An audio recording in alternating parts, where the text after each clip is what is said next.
Kita lanjutkan pelajaran kita dalam seri Tanda-tanda Orang Kristen yang Sejati, yang diambil dari kitab Roma pasal 12, ayat 12 bagian ketiga yang berkata, "Bertekunlah dalam doa, rajinlah berdoa, teruslah berdoa."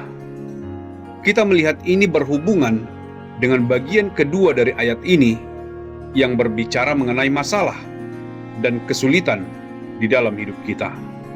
Ketika kita mengalami masalah di dalam hidup kita, maka biasanya kita tergerak untuk berdoa.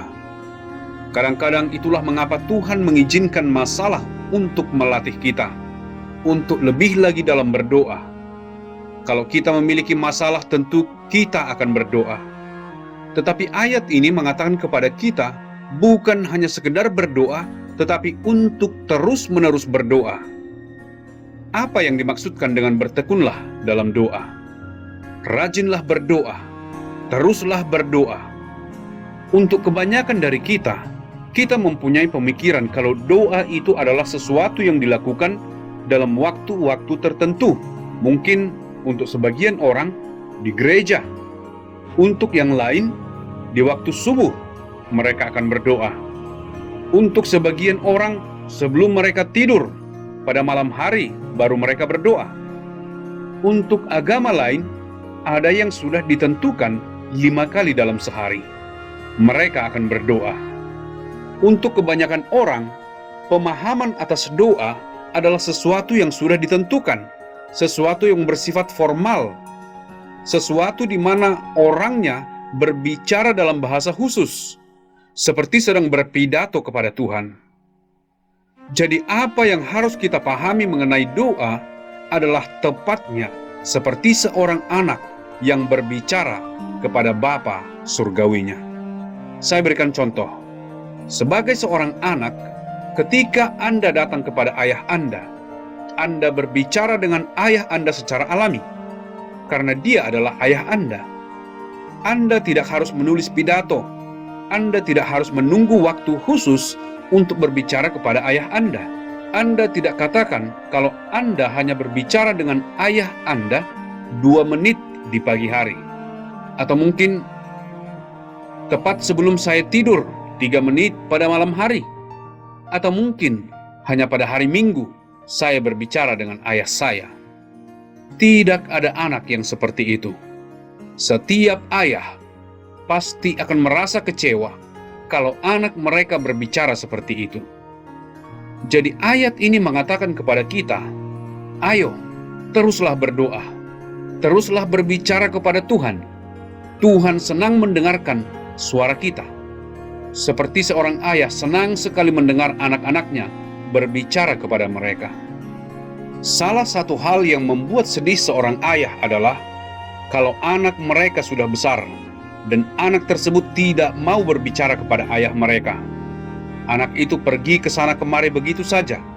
Semakin besar, masuk ke kamar, bermain game seharian, dan sebentar lagi, maka sama sekali tidak lagi akan ada komunikasi. Tidak ada hubungan dengan ayahnya, karena tidak lagi mau berbicara kepada ayahnya. Semua hubungan itu dibangun dengan komunikasi. Sama halnya antara suami dan istri.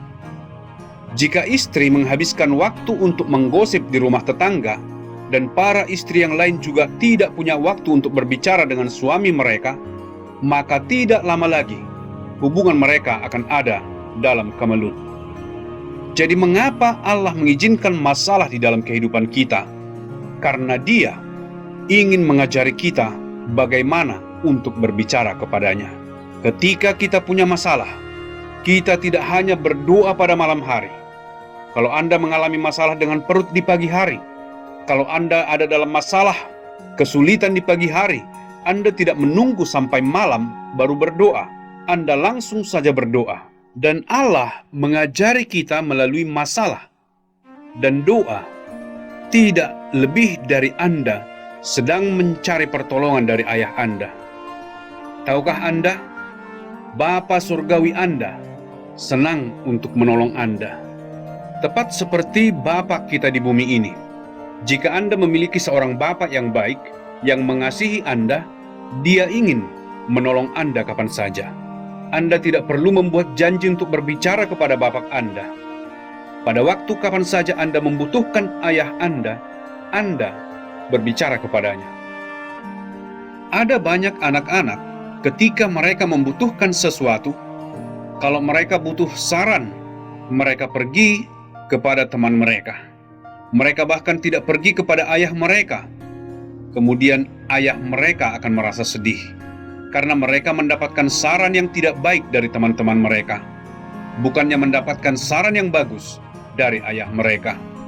Bukannya mereka mendapatkan bantuan yang bagus dari ayah mereka, tetapi mereka belajar akan kebiasaan buruk dari orang lain.